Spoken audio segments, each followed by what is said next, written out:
தேவனுடைய பிள்ளைகளே, நாம் தேவனுடைய வார்த்தையை கேட்டு நாம் மகிழ்ச்சி அடைவோமா? ஏசாயா 62 அதிகாரம் 4 கர்த்தர் உன்மேல் பிரியமாயிருக்கிறார். ஹல்லேலூயா.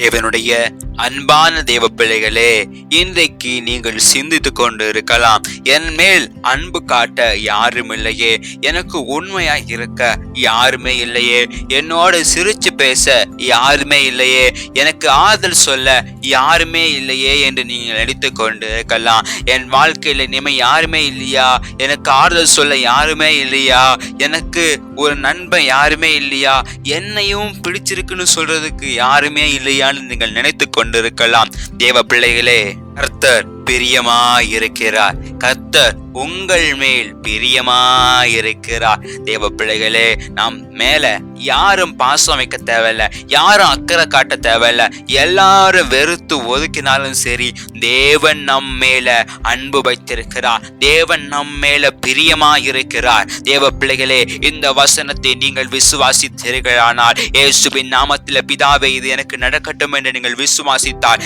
இப்போதே உங்க வாழ்க்கையில தேவன் உங்க வாழ்க்கையில பிரியப்படுவார். இயேசுவின் நாமத்தில் நான் விசுவாசிக்கிறேன், நீங்களும் விசுவாசிங்கள். இயேசுவின் நாமத்தில் பிதாவே. ஆமென், ஆமென்.